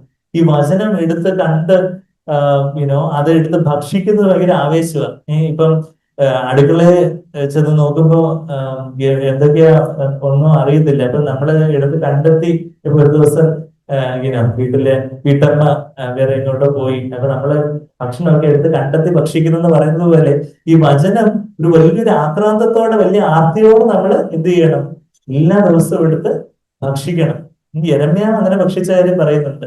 യെരമ്യാവ് എന്ന് പറഞ്ഞ പഴയ നിയമത്തിലെ പ്രവാചകൻ. യെരമ്യാവിന്റെ പുസ്തകം 15-ാം അധ്യായത്തില് എന്താ പറയുന്നത്? യെരമ്യാവിന്റെ ആ സാക്ഷ്യം നിങ്ങൾക്കറിയാവോ? അത് നമ്മുടെ സാക്ഷ്യമായിട്ട് തീരണം. എന്റെ ഞാനൊരു ഹൈന്ദവ കുടുംബത്തിൽ ജനിച്ചു വളർന്ന് ഞാൻ ഇന്ന് പലപ്പോഴും വചനമൊക്കെ കോട്ട് ചെയ്യുമ്പോൾ പലരും ചോദിക്കുന്നു, ഇത് എങ്ങനെയാ ഇത്രയും ഇങ്ങനെ വചനം? ഞാൻ പറഞ്ഞു, എനിക്കത് അറിയത്തില്ല. എന്റെ ദൈവം ഒന്ന് വലിയൊരു ദാഹവും ആക്രാന്തവും തന്നു. എനിക്കങ്ങ് വചനം അങ്ങ് ഭയങ്കര, ഞാന് ഇങ്ങനെ എനിക്ക് പറയാനൊക്കെ എന്റെ മെഡിക്കൽ ടെക്സ്റ്റ് ബുക്കിനെക്കാട്ടിലും സൈക്കാട്രിക് ടെക്സ്റ്റ് ബുക്കിനെക്കാട്ടിലും എനിക്ക് എന്റെ തിരുവചനമാണ് എനിക്ക് എന്റെ ദൈവത്തിൽ ഏറ്റവും ചേർന്നിരിക്കുന്നതും എനിക്ക് ഏറ്റവും തറവായിട്ടുള്ളതും. അത് എന്റെ ജീവിതത്തെ മാറ്റിമറിച്ചു. ആ ഒരു ദൈവവചനത്തിനായിട്ട് യിരെമ്യാവിന്റെ പുസ്തകം 15-ാം അധ്യായം എടുത്തോ. 15-ാം അധ്യായത്തില് അവിടെ അതിന്റെ 16-ാമത്തെ വാക്യം വായിക്കാവോ? 15-ന്റെ 16 ഓർക്കാനുള്ള. യിരെമ്യാവ് 15-ന്റെ 16, ഞാൻ നിന്റെ വചനങ്ങളെ കണ്ടെത്തി ഭക്ഷിച്ചിരുന്നു. I found dum. ഒരു ശ്രമമുണ്ട്. ദൈവത്തിന്റെ വചനം തന്നിരിക്കുന്നു. നമ്മൾ അതിന്റെ സമയമായിട്ട് എടുത്ത് നമ്മൾ രാവിലെ എഴുന്നേൽക്കുന്ന മുമ്പ് കുറച്ച് സമയമാവട്ടെ, കിടക്കുന്നതിന് മുമ്പുള്ള കുറച്ച് സമയമാവട്ടെ, ഉച്ച കഴിഞ്ഞുള്ള കുറച്ച് സമയമാവട്ടെ, നമുക്ക് ഇന്നാണെങ്കിൽ മൊബൈൽ നോക്കാനും സോഷ്യൽ മീഡിയ, നമുക്ക് ഫേസ്ബുക്കും ഇൻസ്റ്റഗ്രാമും വാട്സപ്പും ഒക്കെ നോക്കിക്കൊണ്ടിരിക്കാൻ, നമുക്ക് ഒത്തിരി യൂട്യൂബൊക്കെ നോക്കിക്കൊണ്ടിരിക്കാൻ, ടി വി കാണാനും പത്രം വായിക്കാനും ഒക്കെ എല്ലാവർക്കും ഒത്തിരി സമയമുണ്ട്. എന്നാൽ കുറച്ച് സമയം, 24 മണിക്കൂറിൽ കുറച്ച് സമയം ദൈവത്തിന്റെ വചനം, ഒരു 10-15 മിനിറ്റ്, ഒരു അരമണിക്കൂർ ആ ദൈവത്തിന്റെ വചനമായിട്ട് ഇരുന്ന് ഈ ഭക്ഷണം കഴിക്കുന്നത് പോലെ ഒരു ആർത്തിയോട് രുചിച്ചുകൊണ്ട് ഈ വചനം വായിക്കുകയും ധ്യാനിക്കുകയും അത് മനസ്സിലാക്കാനുള്ള ഓരോ റിസോഴ്സസും പുസ്തകങ്ങളോ പ്രസംഗങ്ങളോ ഒക്കെ കേൾക്കുകയോ ധ്യാനിക്കുകയോ ഒക്കെ ചെയ്തുകൊണ്ട് അത് വായിക്കാൻ ഒരു ദാഹം നമുക്ക് എത്ര പേർക്കുണ്ട്? അതാ നമ്മളിവിടെ വായിക്കുന്നത്, ഞാൻ നിന്റെ വചനങ്ങളെ കണ്ടെത്തി ഭക്ഷിച്ചിരിക്കുന്നു, നിന്റെ വചനങ്ങൾ എനിക്ക് സന്തോഷമാണ്. അയ്യോ ഇതൊരു ഭാരം, അയ്യോ ബൈബിള് വായിച്ചാൽ പിന്നെ അത് ചെയ്യണം ഇത് ചെയ്യണം എന്നൊക്കെ പറയും, പിന്നെ ഭാരമാണ്. അങ്ങനെയാണോ? വചനം എനിക്കൊരു സന്തോഷമായിട്ടായി തീരണം. ഈ വചനങ്ങൾ എനിക്ക് സന്തോഷവും എന്റെ ഹൃദയത്തിന് ആനന്ദവുമായി. സൈന്യങ്ങളുടെ ദൈവമായ യഹോവേ, നിന്റെ നാമം എനിക്ക് വിളിക്കപ്പെട്ടിരിക്കുന്നുവല്ലോ. ആൾക്കാർ നമ്മളെ എന്താ വിളിക്കുന്നത്? കർത്താവിന്റെ ആൾക്കാർ. കഴിഞ്ഞ ദിവസം ഞങ്ങൾ നിലമ്പൂരേക്ക് ട്രെയിൻ കയറാൻ നേരത്ത് അവിടെ എന്താണ് പറയുന്നത്, മീറ്റിംഗ് ഷെഡ്, നമ്മൾ ഈ കാർ പാർക്കിങ്ങില് ഈ ഫീൽഡ് തരുമല്ലോ, റെസീപ്റ്റ് തരുമല്ലോ. അപ്പൊ ലേഡി ഞങ്ങളെ കുടുംബമായിട്ടപ്പം ഇന്ന് രാജറാണി കയറാൻ വേണ്ടി ഇന്ന് രാത്രി 9 മുതൽ 10 മണിയോടെ കർണാടക രജിസ്ട്രേഷൻ ചെന്ന് ഇത് ടിക്കറ്റ് എടുക്കുന്നു. പെട്ടെന്ന് ആ സൗകര്യം ലേഡി വരും, നിങ്ങൾ വിശ്വാസികളാണല്ലേ എന്നെ കണ്ടാൽ പറയുന്നില്ല, പക്ഷെ എന്റെ വൈഫ് കുഞ്ഞുങ്ങൾ എന്താ ആവരണം ഇട്ടിട്ടില്ല. അപ്പൊ അവർക്ക് പെട്ടെന്ന് മനസ്സിലായി അവർക്ക് ആവരണം ഇല്ല. അപ്പൊ അവര് പെട്ടെന്ന് മനസ്സിലായി ആ വിശ്വാസികൾ പ്രാക്ടിക്കൂടെ വെച്ചു വളരെ അറിയാത്തില്ലായിരുന്നു. ചർച്ചിലൂടെ പോകുന്നത് ഞാൻ പറഞ്ഞാൽ ആ ഒരു കർത്താവിന്റെ നാമം നിമിത്തം വിളിക്കപ്പെടുന്ന ഒരു സന്തോഷം. ബാക്കി മനുഷ്യരൊക്കെ ചിലപ്പോൾ നമ്മളെ കളിയാക്കുമായിരിക്കും, നിങ്ങൾ വലിയ വിശുദ്ധര്. ഞാൻ കോളേജിൽ പഠിക്കുന്ന അവിടെ പരിയാരത്ത് മെഡിക്കൽ കോളേജിൽ പഠിക്കുന്ന സമയത്ത് അവരെന്നെ കുഞ്ഞാടെന്നൊക്കെ വിളിക്കുമായിരുന്നു. അപ്പൊ എനിക്ക് അത് സന്തോഷമായിരുന്നു. പൊതുവെ കുഞ്ഞാട് പോകുന്നു. എന്റെ ഹോസ്റ്റൽ റൂമിൽ വെച്ചായിരുന്നു ഈ അവിടെ നമ്മുടെ സിഎംഒന്റെ മീറ്റിംഗ് ഒക്കെ അബ്ദുൽ സാറൊക്കെ ഇടയ്ക്കൊക്കെ വരുകയൊക്കെ ചെയ്യുന്നുണ്ടായിരുന്നു. അപ്പൊ നമ്മുടെ റൂമിൽ വെച്ചിട്ട് നടക്കുന്നുണ്ട് പറയും, ഗുരുവിന്റെ ആശ്രമം, ഗുരു നടന്നു എന്ന് പറഞ്ഞാൽ അതൊക്കെ നമ്മൾ ഭയങ്കര ഒരു സന്തോഷത്തോടെ ഏറ്റെടുത്ത് വെച്ചാൽ അത് ഞാനല്ല ഗുരു, കർത്താവ് ഗുരു, ശിഷ്യൻ മാത്രമാണ്. എന്നാലും അവരുടെ ഭാഷയിൽ ഞാൻ പറഞ്ഞു വെച്ചാൽ ചിലപ്പോ അവര് ആദ്യമൊക്കെ ഇപ്പം ഞാനിപ്പോഴും ഓർക്കുന്നുണ്ട്, ആദ്യം ഫസ്റ്റ് ഇയറിലൊക്കെ ഒരു സുഹൃത്തിനെ ഇതുപോലെ കുഞ്ഞാണെന്നൊക്കെ വിളിക്കുമായിരുന്നു. അപ്പൊ അത് കണ്ട് കുറച്ചുകൂടി എനിക്കൊരു സന്തോഷമാണ് കണ്ടിട്ട് പുള്ളി തന്നെ വിളിയൊക്കെ നിർത്തി. അപ്പൊ അതുപോലൊക്കെ നമ്മള് കർത്താവിന്റെ നാമത്തെ വിളിക്കപ്പെടുന്നതിന്റെ ഒരു സന്തോഷവും ആ ഒരു കാര്യങ്ങളൊക്കെ അന്ന് ഒരു റോമൻ കാത്തലിക് ആയിട്ടുള്ള ഒരു അരുൺ ചെറിയാന് ഞാൻ ഫസ്റ്റ് ഇയർ പഠിക്കുന്ന സമയത്ത് അവിടെ എന്റെ കൂടെ പഠിച്ച് കുറവലങ്ങാട്, കോട്ടയം കുറവലങ്ങാട് ഒരു ഡോക്ടറാണ്. അപ്പം അന്നത്തെ എന്നോട് ഭയങ്കര വിശ്വാസത്തിലൊക്കെ പറഞ്ഞ് ഒത്തിരി കളിയാക്കുകയൊക്കെ ചെയ്യുന്ന ആളായിരുന്നു. എന്നാൽ എംബിബിഎസ് ഒക്കെ കഴിഞ്ഞ് കുറച്ച് വർഷങ്ങൾ കഴിഞ്ഞിട്ട് ഒരു ദിവസം അവർ എന്നെ വിളിച്ചു പറഞ്ഞു, സന്ധ്യയിൽ അന്ന് ഈ ലാൻഡ് ഫോണൊക്കെ ഉള്ള സമയമാണ്, മൊബൈൽ പോലും ഒന്നും ആയിട്ടില്ല. സന്ധ്യ എന്റെ നമ്പർ എങ്ങനെയാ കിട്ടിയ? സന്ധ്യയിൽ കഴിഞ്ഞ ആഴ്ചയായിരുന്നു എന്റെ സ്നാനം. എനിക്ക് സന്ധ്യയോടെ കാര്യം പറയണമായിരുന്നു. അന്ന് ആ സന്ധ്യയുടെ എന്തെങ്കിലും കുറെ കളിയാക്കൊക്കെ ചെയ്ത് എന്നെ വിഷമിച്ചിട്ടുണ്ട്. പക്ഷെ പിന്നീട് എനിക്ക് ചിന്തിക്കാനിടയിൽ പിന്നെ ആൾ മുഖാന്തരമൊക്കെ സുശേഷമൊക്കെ കേട്ട് ഞാൻ യൂസ് മെഡിക്കൽ പ്രിപ്പയർ ചെയ്യുന്ന സമയത്ത് ഞാൻ രക്ഷിക്കപ്പെട്ടു. അപ്പൊ നമ്മൾ ഇന്ന് കളിയാക്കുന്ന പലരും ഒക്കെ ഇന്ന് ചിലപ്പോൾ നമ്മളെ കളിയാക്കുന്ന പുച്ഛിക്കും, നമ്മുടെ വിശ്വാസത്തിന് പേരിൽ കളിയാക്കുന്ന പുച്ഛിക്കുകയൊക്കെ ചെയ്യുന്ന പലരും നമ്മുടെ ആ സ്റ്റാൻഡ് കണ്ട് പിന്നീട് അത് വിശ്വാസത്തിലേക്ക് വരും. എന്റെ ജൂനിയറായിട്ട് പഠിച്ച ഒരു വിമൽ വിശ്വനാഥ് പെരിയാരത്ത്, ഇപ്പൊ അദ്ദേഹം എവിടെയാണ് എനിക്ക് ചെറിയ ഇവിടെ ഏതോ നിങ്ങളുടെ ഈ പ്രദേശത്തെ പെരുന്തൽമണ്ണ ആ സൈഡിലൊക്കെ വിമല് കുറച്ച് നാൾ മുമ്പ് ഫേസ്ബുക്കിൽ മെസ്സഞ്ചറിൽ ചേട്ടാ സന്ധ്യവേട്ട ഞാൻ ഇവിടെ വിശ്വാസിയാണ്, ആദ്യമായിട്ട് എന്നെ ക്രിസ്തുവിലേക്ക് ആകർഷിച്ചത് സന്ധ്യവേട്ടന്റെ ജീവിതമായിരുന്നു. എനിക്ക് തന്നെ ശരിക്കും വിമലിന്റെ അത്ര ഒത്തിരി ജൂനിയേഴ്സ് ഉണ്ട്, അതുപോലെ നമ്മൾ അറിയാം, എല്ലാവരോടും കണ്ടു ചിരിച്ച് സംസാരിക്കുന്നുള്ളതാണ്. പക്ഷെ ഞാൻ പറഞ്ഞു വെച്ചാൽ നമ്മളുടെ ക്രിസ്തുവിന്റെ ജീവൻ നമ്മളിൽ ഒരു വെളിച്ചമായിട്ടുണ്ടെങ്കിൽ ആ വെളിച്ചം നമ്മൾ പറയും കീഴിലോ കട്ടന്റെ കീഴിലോ ഒന്നും വിളിച്ചു വെക്കാതെ കർത്താവിന്റെ ഒരു പരസ്യ സാക്ഷിയായിട്ട് ധീരതയോടെ നമ്മൾ കർത്താവിന് വേണ്ടി നിലകൊണ്ടാൽ എന്താ അത് ചിലർക്കത് പുച്ഛമായിരിക്കും, ചിലർക്ക് അത് മരണത്തിൽ നിന്ന് മരണത്തിലേക്ക്, ചിലര് എല്ലാവരും വിശ്വാസം വരണമെന്നില്ല. നമ്മള് ജീവനിലേക്ക് വരുന്ന ഒരു ചുരുക്കമാണ്. കണ്ടെത്തുന്നവർ വഴി കണ്ടെത്തുന്നവർ ചുരുക്കം എന്ന് കർത്താവ് 17:14 പറയുന്നുണ്ട്.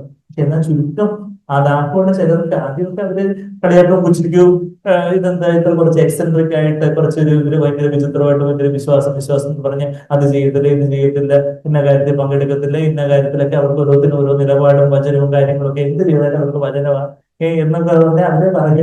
എന്നാൽ കുറെ കഴിയുമ്പോൾ അവരെ അത് ചിന്തിപ്പിക്കാൻ തുടങ്ങും. എന്താണ് ഈ സഹോദരൻ, എന്താണ് എന്റെ സുഹൃത്ത്, അങ്ങനെയൊക്കെ പിള്ളേർ ചില തീരുമാനങ്ങളും കാര്യങ്ങളും ഒക്കെ എടുക്കാൻ കാരണം അവര് സത്യ അന്വേഷിക്കുന്നവരായിട്ടുള്ള ചിലരെങ്കിലും കർത്താവിനെ കണ്ടെത്തുവാന് അത് പിൽക്കാലത്ത് ചിലപ്പോൾ നമ്മളെ അറിയണമെന്നില്ല, നിത്യദൈവത്തിൽ നിന്ന് നമ്മൾ നിൽക്കുമ്പോഴായിരിക്കും നമ്മളുടെ ജീവിതത്തിന്റെ സാക്ഷ്യം വേറെ പലരെയും സ്വാധീനിച്ചു, ഉത്സാഹിപ്പിച്ചു, കർത്താവിനെ നിർത്തി.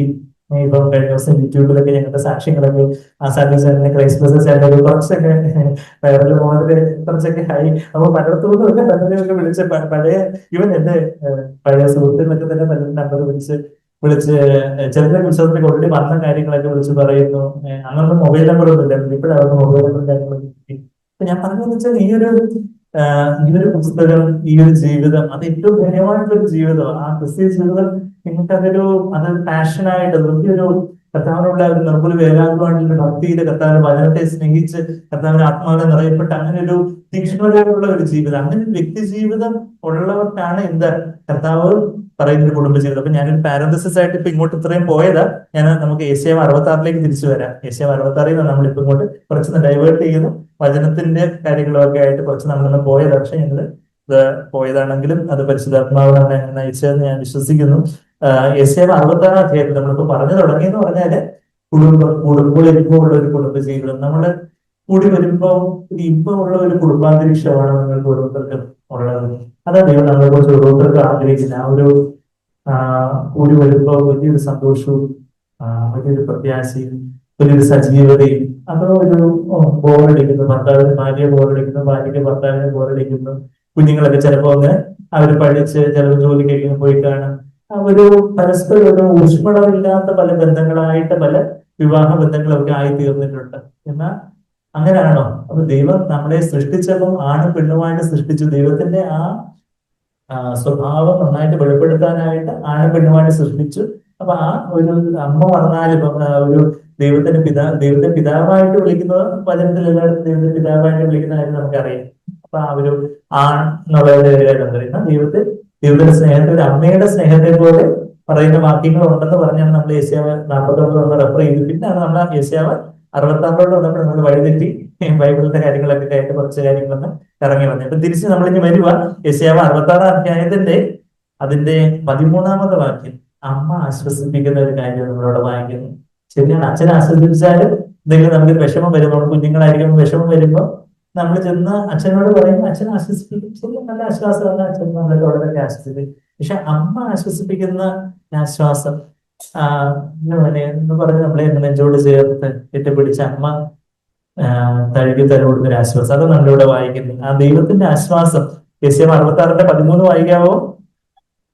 അമ്മ ആശ്വസിപ്പിക്കുന്നത് പോലെ ഞാൻ നിങ്ങളെ ആശ്വസിപ്പിക്കും, നിങ്ങൾ യെരൂശലേമിൽ ആശ്വാസം പ്രാപിക്കും. യെരൂശലേമിൽ യഥാർത്ഥ തത്വത്തിന് യെരൂശലേമാകുന്ന യഥാർത്ഥ സഭയില് ആശ്വാസം പ്രാപിക്കും. അത് കഴിഞ്ഞിട്ട് അതിന്റെ തൊട്ട് മുമ്പേ 12 വാക്യത്തില് എങ്ങനെയായി ആശ്വസിപ്പിക്കുന്നത്? 12-ാമത് യഹോവ ഇപ്രകാരം അരുളി ചെയ്യുന്നു, നിങ്ങൾക്ക് കുടിക്കുവാൻ വേണ്ടി ഞാൻ അവൾക്ക് നദി പോലെ സമാധാനവും കവിഞ്ഞൊഴുകുന്ന തോട് പോലെ ജാതികളുടെ മഹത്വവും നീട്ടിക്കൊടുക്കും. അത് കഴിഞ്ഞിട്ട് പറയുന്നത് എന്താ, എങ്ങനെ ആശ്വസിപ്പിക്കുന്നത്? നിങ്ങളെ പാർശ്വത്തിലെടുത്ത്, പാർശ്വഫലം എന്ന് കേട്ടിട്ടുണ്ടോ? Side effect. പാർശ്വഫലം, മരുന്ന് കഴിക്കും, മരുന്ന് പ്രിസ്ക്രൈബ് ഡോക്ടറോട് ചോദിക്കുന്നുണ്ട് സൈഡ് എഫക്ട് ഉണ്ടോ ഡോക്ടറെ എന്ന് ചോദിക്കല്ലേ. സൈഡ് എഫക്ട്, അതാ പാർശ്വഫലം. പാർശ്വത്തിലെടുത്തെന്ന് പറയുമ്പോൾ സൈഡിലെടുത്ത്, അമ്മ ഇങ്ങനെ ഏഴിലെടുത്ത് കുഞ്ഞുങ്ങളെ കൊണ്ട് നടക്കുന്നുണ്ടല്ലേ അമ്മമാര്. അത് അവിടെ ഒരു അമ്മ, അവിടെ ഒരു അമ്മയും അമ്മമ്മയൊക്കെ കുഞ്ഞിനെ ഏണിലെടുത്ത് വെച്ചേക്കുന്നത് അവിടെ കാണാം. അതാ പാർശ്വത്തിലെടുത്ത് എടുത്തുകൊണ്ട് നടക്കുകയും മുഴങ്കാലമേൽ മുട്ടിന്മേൽ ഇരുത്തി ലാളിക്കുകയും ചെയ്യും. അമ്മ ഇങ്ങനെ കാല് നീട്ടി വെച്ചിരുന്ന് അമ്മയൊക്കെ കുട്ടിമേ കൊച്ചുങ്ങളിൽ നിന്ന് ലാളിക്കുന്നത്. അതുപോലെ നമ്മളെ ലാളിക്കുന്നുണ്ട്. അപ്പൊ ഞാൻ പറഞ്ഞതെന്ന് വെച്ചാല് ആ ഒരു ദൈവത്തിന്റെ സ്വഭാവം വെളിപ്പെടുത്താനായിട്ട് ഒരു പുരുഷൻ മാത്രം പോരാ, ഒരു സ്ത്രീ കൂടെ വേണം. അതാണ് ദൈവം അനാദി നിർണയപ്രകാരം ദൈവത്തിന്റെ സ്വരൂപത്തിന്റെ സാദൃശ്യം സൃഷ്ടിക്കുമ്പോൾ ഒരു ആണിനെ മാത്രം സൃഷ്ടിച്ച ദൈവത്തിന്റെ സ്വരൂപം സാദൃശ്യം ഒന്നും പൂർണ്ണമാവത്തില്ല. അതുകൊണ്ട് എന്തും കൂടെ സൃഷ്ടിക്കണം, ഒരു അവയെ കൂടെ സൃഷ്ടിച്ചാലേ, ഒരു പെണ്ണിനെ, ഒരു സ്ത്രീയെ കൂടെ സൃഷ്ടിച്ചാലേ ദൈവത്തിൻ്റെതായ ചില കാർക്കിസത്തിന്റെ ചില ഭാവങ്ങളൊക്കെ ഒരുപക്ഷെ ഒരു പുരുഷനിലൂടെ ആയിരിക്കും കുറച്ചുകൂടെ വ്യക്തമായിട്ട് വരുന്നത്. എന്നാൽ കുറച്ചുകൂടെ ഒരു ലാളിത്യവും ആർദ്രതയും സൗമ്യതയും ദയയും മനസ്സലിവും അങ്ങനെയൊക്കെയുള്ള ചില കാര്യങ്ങളെയും ചിലപ്പോൾ അത് എക്സെപ്ഷൻസ് ഉണ്ട്. പുരുഷന്മാരിലും സ്ത്രീകളിലും ഈ കാര്യങ്ങളിലെ എക്സെപ്ഷൻസും അപവാദങ്ങളൊക്കെ ഉണ്ടെങ്കിലും കൂടുതലായിട്ട് ഒരു സ്ത്രീയിലായിരിക്കും എന്ന് പറയുന്നത്. അതുപോലെ ദൈവം ഒരു ആണിനെയും പെണ്ണിനെയും ഒരു വിവാഹത്തിൽ കൂട്ടിച്ചേർക്കുമ്പോൾ അതുപോലൊരു ബന്ധം എന്ന് പറയുമ്പോൾ അത് എന്തിനോട് ഓർമ്മിച്ചിരിക്കുന്നേ? ശരീരത്തോടും പിന്നെ തലയോടുമാണ് ഓർമ്മിച്ചിരിക്കുന്നത്. തലയും ശരീരവും. തല ആരാ?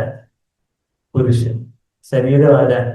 സ്ത്രീ, ഭാര്യ. എവിടെ പറഞ്ഞിരിക്കുന്നത്? നമ്മള് എഫേസ്യർ 5-ാം 21 മുതലുള്ള വാക്യങ്ങൾ നമ്മളത് വായിക്കുന്നുണ്ട്. അതുപോലൊരു, അതായത് പുരുഷൻ തലയാണെന്ന് പറയുമ്പോൾ ഇതൊരു ഡിക്റ്റേറ്ററായിട്ട് ഒരു സ്വേച്ഛാധിപതി പോലെ സ്ത്രീയെ ഇങ്ങനെ അടിച്ചമർത്തുന്ന ഒരു സ്വേച്ഛാധിപതി അല്ല തല. ഇപ്പൊ ഒരു ഹെഡ് എന്ന് പറയുമ്പോൾ ഹെഡ് ഓഫ് ദ ഡിപ്പാർട്ട്മെന്റ് അല്ല, മറിച്ച് ഹെഡ് ഓഫ് ദ ബോഡിയാണ്. എന്ന് പറഞ്ഞാൽ ശരീരത്തിന്റെ തല. ഇപ്പൊ നമ്മുടെ കയ്യിലൊരു മുറിവുണ്ടായാൽ പെട്ടെന്ന് ബ്രെയിൻ, തല എന്ന് പറയുമ്പോൾ തലച്ചോറ്, ബ്രെയിൻ ഒന്ന് സെൻസ് ചെയ്യും.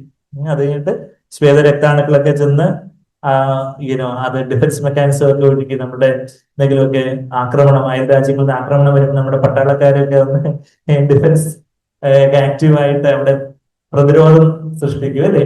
എന്ന് പറയുന്നത് പോലെ നമ്മുടെ ശരീരത്തിൽ എന്തെങ്കിലും, അതായത് ഭാര്യയോ അതുപോലെ ഊറ്റിപ്പുറത്ത് കരുതുന്ന ഒരു തല.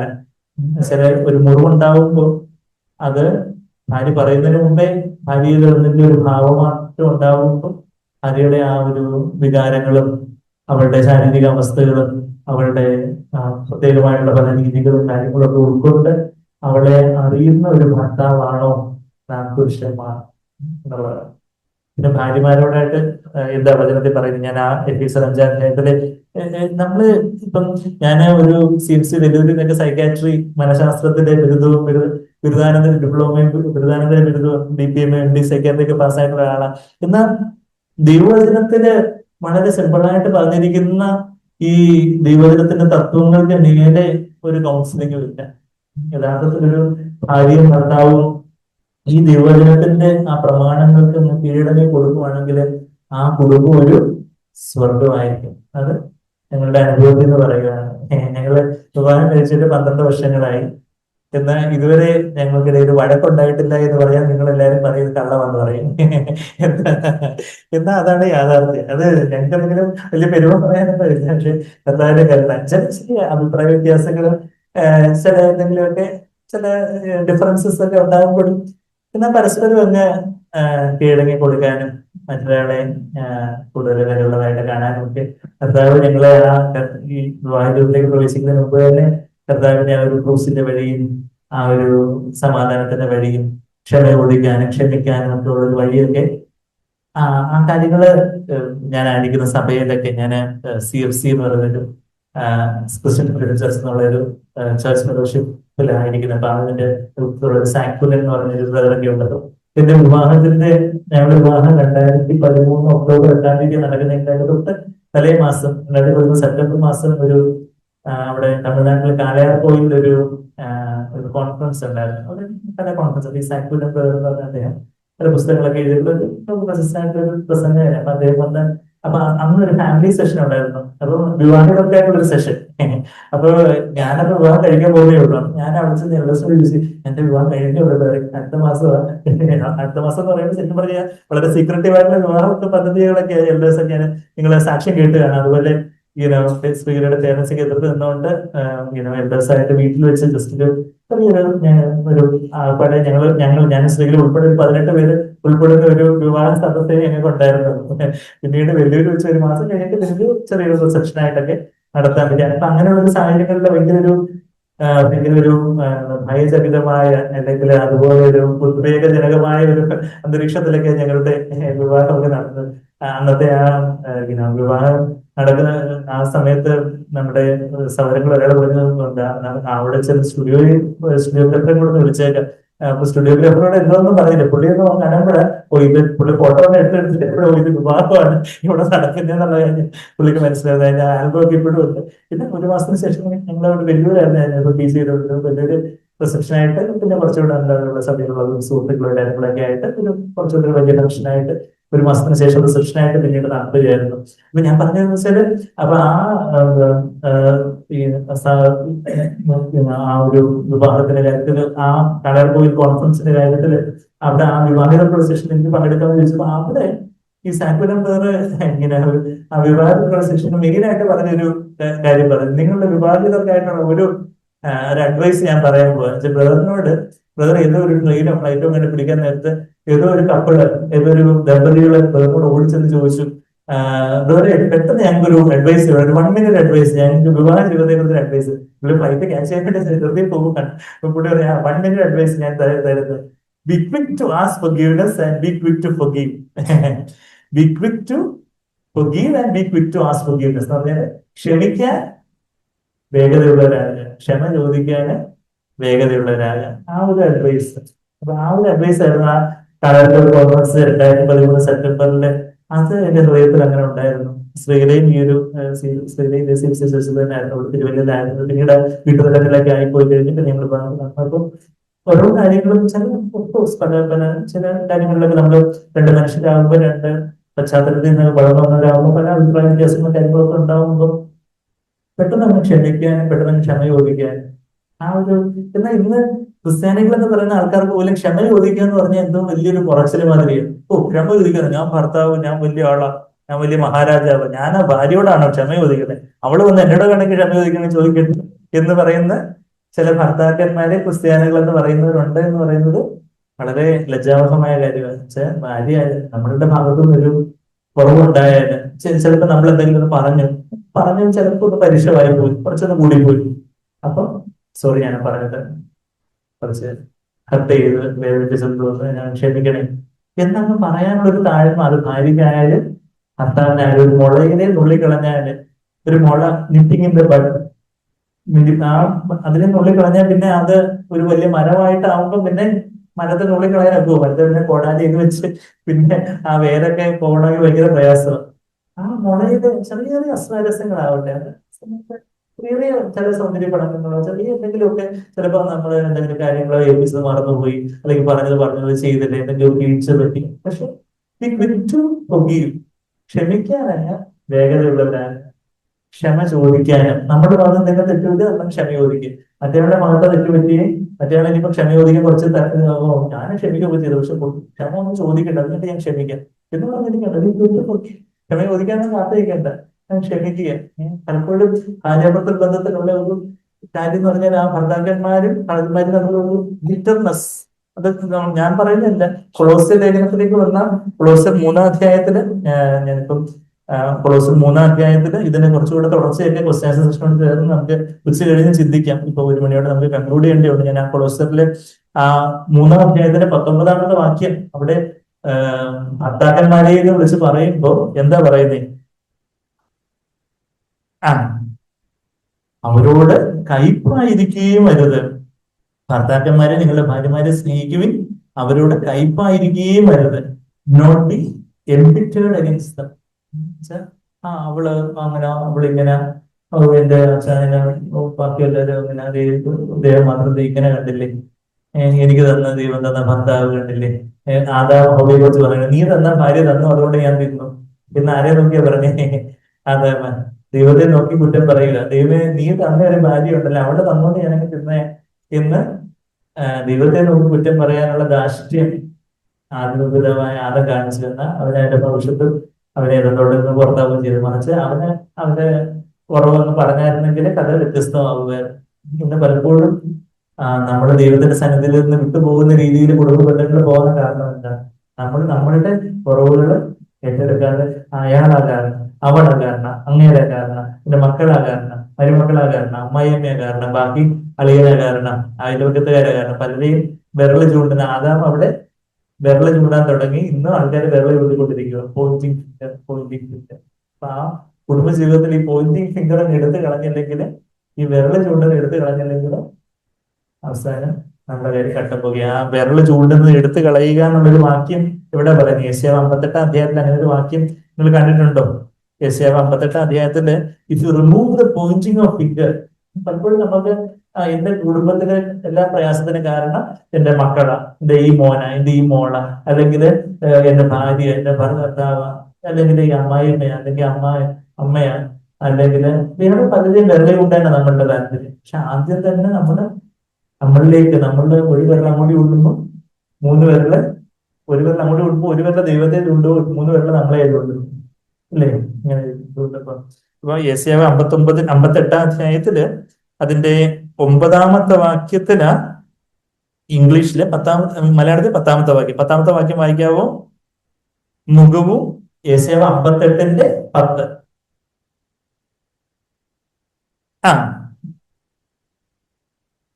അതിന് തൊട്ട് മുമ്പില്ലേ, നുകവും വിരൽ ചൂണ്ടുന്നതും.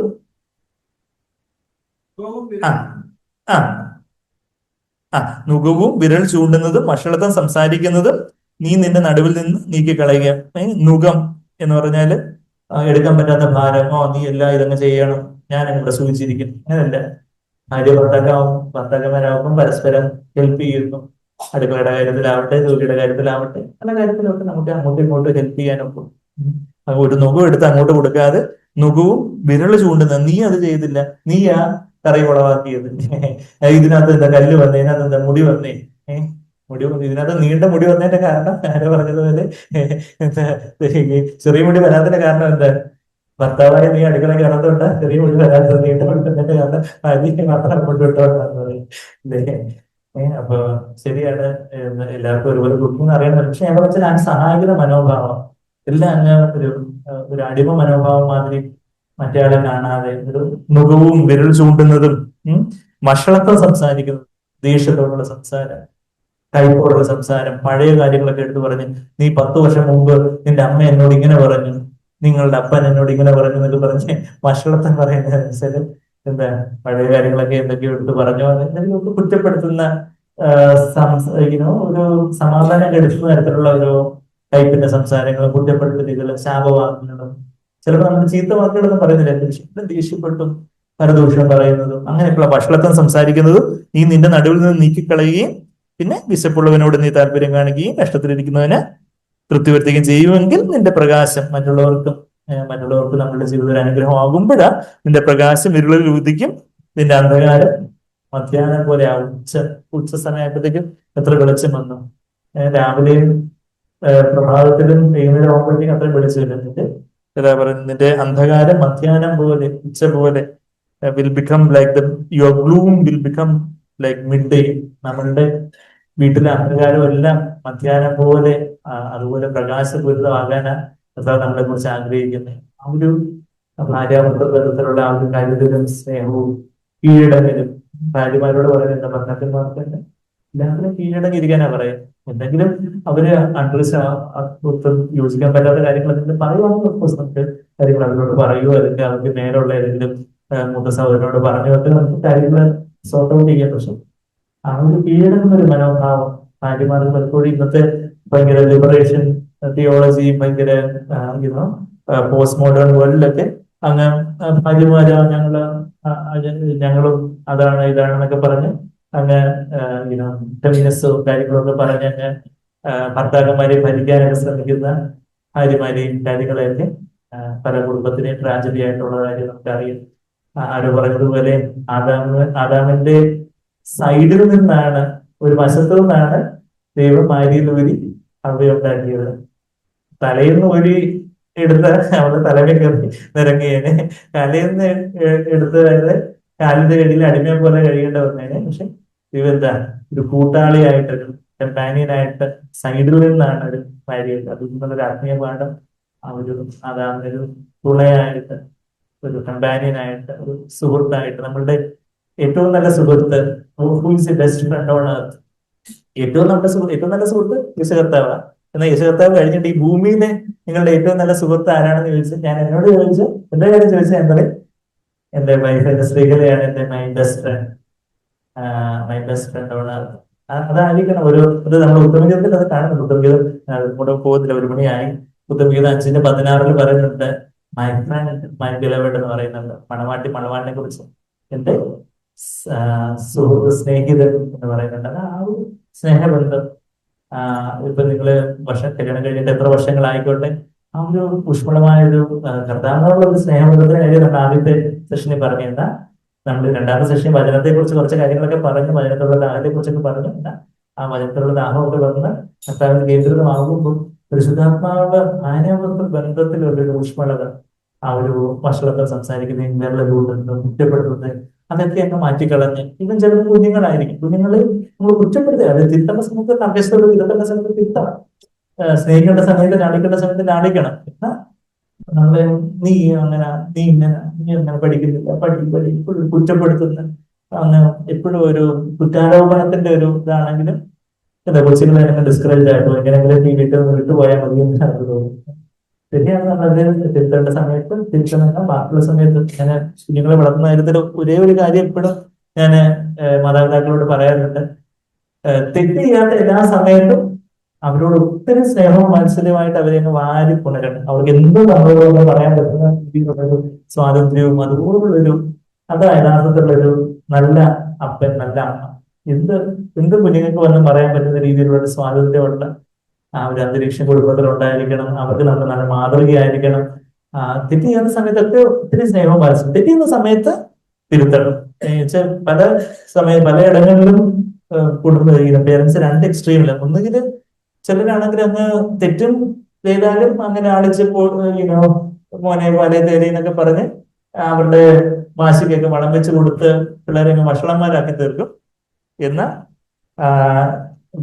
വേറൊരു മറ്റേ എക്സ്ട്രീമില് വേറെ പേരൻസ് എന്താ, ഭയങ്കര കാർക്കശ്യം ആടി ഇടി തിരുത്തല് ദേഷ്യം എന്ന് പറഞ്ഞ് പിള്ളേരെ അങ്ങനെ ഡിപ്രസ്ഡ് ആയിട്ട് ഡിസ്കറേജ്ഡ് ആയിട്ട് എങ്ങനെയെങ്കിലും ഈ വീട് വിട്ട് പോയാൽ മതി എന്നുള്ള രീതിയിൽ ആയിത്തീരും. അപ്പൊ ഈ രണ്ട് എക്സ്ട്രീമുള്ള നമുക്ക് വേണ്ടേ, സ്നേഹം, കാർക്കശ്യം. ദൈവത്തിന്റെ സ്നേഹവും ഖണ്ഡിതവും അറിയുന്നില്ലയോ, കാർക്കശ്യവും അറിയുന്നില്ലയോ എന്ന് റോമർ 11:28 നമ്മൾ ചോദിക്കുന്നുണ്ടോ, നമ്മൾ വായിക്കുന്നത് പോലെ തെറ്റിയാത്ത സമയത്ത് ഒത്തിരി സ്നേഹവും മനസ്സിലും, തെറ്റിയുന്ന സമയത്ത് നമ്മൾ കാർക്കശ്യത്തോട് നമ്മൾ സ്ട്രോങ് ആയിട്ട് നിങ്ങളോട് അല്ല, no you are not suppose to do like that, അങ്ങനെയല്ല ചെയ്യട്ടെ.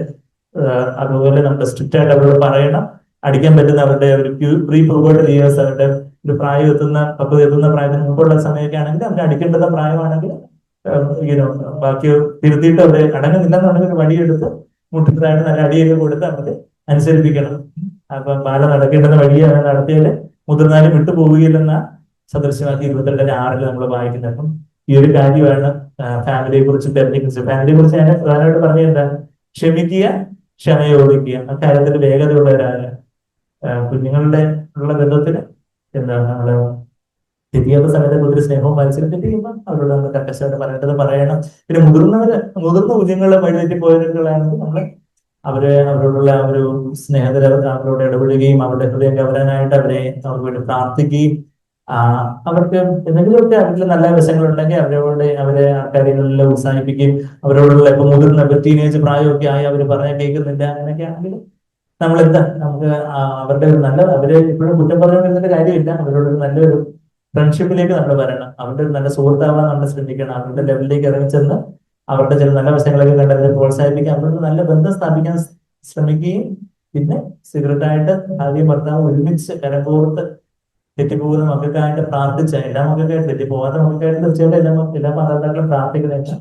തെറ്റിപ്പോകുന്നവർക്കായിട്ട് നമ്മൾ അതുപോലെ നുറുങ്ങി അപ്പനും അമ്മ ഒരു മനസ്സോടെ പ്രാർത്ഥിച്ച കർത്താവ് തീർച്ചയായിട്ടും ആ കുഞ്ഞുങ്ങളെ കർത്താവിലേക്ക് തിരിച്ചു കൊണ്ടുവരും. കർത്താവിന്റെ സ്നേഹതവലയത്തിന് അതീതമായിട്ട് ആരുമില്ല. അങ്ങനെയുള്ള നല്ല കുടുംബങ്ങള് നമ്മളുടെ കൂട്ടത്തില് നമ്മളുടെ സഭയിൽ ഉണ്ടാകുമ്പോൾ അങ്ങനെ നല്ല കുടുംബങ്ങള്, നല്ല വ്യക്തികൾ നല്ല കുടുംബങ്ങളായിട്ട് ആയിത്തീരുമ്പോഴാണ് നല്ല സഭ സ്ട്രോങ് ആയിട്ട് ആയിത്തീരുന്നത്. ഇനി പലപ്പോഴും ചില വലിയ വലിയ പ്രീച്ചേഴ്സ് ഒക്കെ പല വലിയ വലിയ പ്രസംഗങ്ങളും ഒക്കെ എന്താ കുറച്ച് കഴിയുമ്പോൾ പല വീഴ്ച വന്നു എന്നൊക്കെ പറഞ്ഞ് നമ്മള് ഒരു മാധ്യമങ്ങളിലൊക്കെ വാങ്ങിക്കുമ്പോൾ എന്താ ദൃഢമായ ഒരു കുടുംബബന്ധത്തിന്റെ ഒരു ലാക്ക്, ഒരു അതിന്റെ ഒരു ഇല്ലായ്മയാണ് അവിടെ കാണുന്നത്. അതൊന്നും നമ്മുടെ ജീവിതത്തിൽ സംഭവിക്കാതെ ആ ഒരു ഭാര്യാഭർത്ത കുടുംബം ഉണ്ടാകുന്ന ഒരു കുടുംബമായി തീരാനായിട്ട് നമ്മൾ ഒരു സൈക്കിൾ എല്ലാവർക്കും എഴുന്നേറ്റ് നിൽക്കാം. നമ്മൾ ഇന്ന് ഇതുവരെ കേട്ട വചനങ്ങൾക്ക് മുമ്പാകെ നമുക്ക് ഒന്നുകൂടെ ഒന്ന് റെസ്പോണ്ട് ചെയ്യാനായിട്ട്, കർത്താവിനോട് പ്രതികരിക്കാനായിട്ട്, കർത്താവിനോട് വ്യക്തിപരമായിട്ട് നമുക്ക് നമ്മുടെ ജീവിതത്തെ കൊടുക്കാനായി കർത്താവെ ഞങ്ങൾ ആദ്യം കേട്ടതുപോലെ അങ്ങനെയുള്ള തീക്ഷ്ണതയുള്ള ദുർബലമായിട്ടുള്ള ഒരു സ്നേഹബന്ധം ഞങ്ങൾക്ക് വേണം. കർത്താവെ ഞങ്ങള് ഭാര്യ ഭർത്താക്കന്മാരായിട്ട് അപ്പനമ്മമാരായിട്ട് കുഞ്ഞുങ്ങളായിട്ട് ഞങ്ങളെല്ലാം കൂടുതൽ ഇമ്പമായിരിക്കണം, ഇവിടെ ഭൂകമ്പമായിരിക്കരുത്. കർത്താവെ അങ്ങനെ കർത്താവ് ക്ഷമിക്കാൻ, ക്ഷമ ചോദിക്കാൻ, ഒരുപക്ഷെ ഇതുവരെ ഭാര്യയോട് ക്ഷമ ചോദിച്ചിട്ടില്ലായിരിക്കും, ഇതുവരെ ഭർത്താവിനോട് ക്ഷമ ചോദിച്ചിട്ടില്ലായിരിക്കും, ഇതുവരെ ഭാര്യയോട് നല്ല വാക്ക് പറഞ്ഞിട്ടില്ലായിരിക്കും, ഒരു അഭിനന്ദനത്തിന്റെ വാക്ക്, ഇതുവരെ ഭർത്താവിനെ ഒന്ന് വിലമതിച്ച് ഒരു അഭിനന്ദനത്തിന്റെ വാക്ക് നമ്മൾ പറഞ്ഞിട്ടില്ലായിരിക്കും. വാക്ക് പലപ്പോഴും പുറത്തുള്ളവരുടെ നമ്മൾ പറയുന്നുണ്ടായിരിക്കുന്ന വീട്ടില് അങ്ങനെ പറഞ്ഞിട്ട് വർഷങ്ങളായിട്ടുള്ള ഭാര്യ ഭർത്താക്കന്മാര് പലപ്പോഴും കൗൺസിലിംഗായിട്ട് അതുപോലെ വിശ്വാസികളുടെ കൗൺസിലിംഗ് വരുമ്പോൾ പറയാറ് പിന്നെ നമ്മുടെ ഇടയിൽ അങ്ങനെ ആയിരിക്കരുത്. പുറമെ നമ്മളെല്ലാവരും നല്ലതായിട്ട് പെരുമാറുന്ന വീട്ടില് നമ്മൾ എങ്ങനെ ഭാര്യയോട് പെരുമാറുന്നു, എങ്ങനെ ഭർത്താവിനോട് പെരുമാറുന്നു, എങ്ങനെ കുഞ്ഞുങ്ങളോട് പെരുമാറുന്നു, നിങ്ങൾ എങ്ങനെ അപ്പനമ്മമാരോട് പെരുമാറുന്നു, നമ്മൾ നമ്മളുടെ മുതിർന്ന അപ്പനമ്മമാരോട് ഇങ്ങനെ പെരുമാറുന്നു. അതാണ് ക്രിസ്തീയതയുടെ മാറ്റി വെച്ച് നോക്കുന്ന കാര്യം. അത് പുറമെയുള്ളതൊക്കെ അത് അഭിനയമായി പോകുക. എന്നാൽ നമ്മളുടെ വീട്ടില് നമ്മൾക്ക് കൃപ നൽകുന്ന വാക്കുകളാണ് നമ്മൾ സംസാരിക്കുന്നത്. നമുക്ക് മാനസാന്തരപ്പെട്ട നമ്മൾ ആരും കൂടുതലല്ല.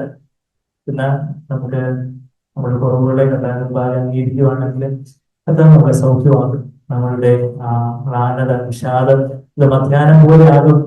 എന്ന കഥാന്റെ വാക്കത്ത് നമ്മൾ വായിച്ചു ശേഷി 58-ന്റെ 10-ാമത്തെ വാക്യം നമ്മൾ വായിച്ചു പെരുവരും നമ്മൾ ഭക്ഷണത്തിൽ സംസാരിക്കുന്നേക്ക് നീക്കിക്കളഞ്ഞ് നമ്മൾ മാനസാന്തരപ്പെട്ട് കഥാവിലേക്ക് വന്ന കഥാവ് പ്രകാശപൂരിതമാകുന്ന അന്ധകാരം മധ്യാഹ്നം പോലെ ആകും. നമ്മുടെ കുടുംബത്തിൽ നിന്ന് അന്ധകാരം എഴുതിക്കുന്നുണ്ടെങ്കിൽ അതെല്ലാം മധ്യാഹ്നം പോലെ സ്നേഹപൂർണ്ണമായിട്ട് ആയിരുന്നതിന്റെ നമുക്ക് പ്രാർത്ഥിക്കുന്നതിനായി ഞങ്ങളുടെ കുറവുകൾ ഞങ്ങൾ ഏറ്റു പറയുന്നുണ്ടായി. ഞങ്ങൾ എല്ലാവരോടും സ്പെഷ്യലി ഞങ്ങളുടെ ജീവിത പങ്കാളിയോട് കർത്താവെ ക്ഷമിക്കുന്നു. കർത്താവെ ക്ഷമ ചോദിക്കാൻ എന്തെങ്കിലും അവിടുന്ന് മനസ്സാക്ഷിയെങ്കിലും ഓർപ്പിക്കുന്നുണ്ടെങ്കിൽ മീറ്റിംഗ് കഴിയുന്ന ഉടനെ തന്നെ കർത്താവെ ഞങ്ങള് കണ്ട് കർത്താവെ ആ കാര്യങ്ങള് കർത്താവെ ക്ഷമ ചോദിക്കാൻ കർത്താവെ ഞങ്ങളെ സഹായിക്കണമെന്ന് പ്രാർത്ഥിക്കുന്നു.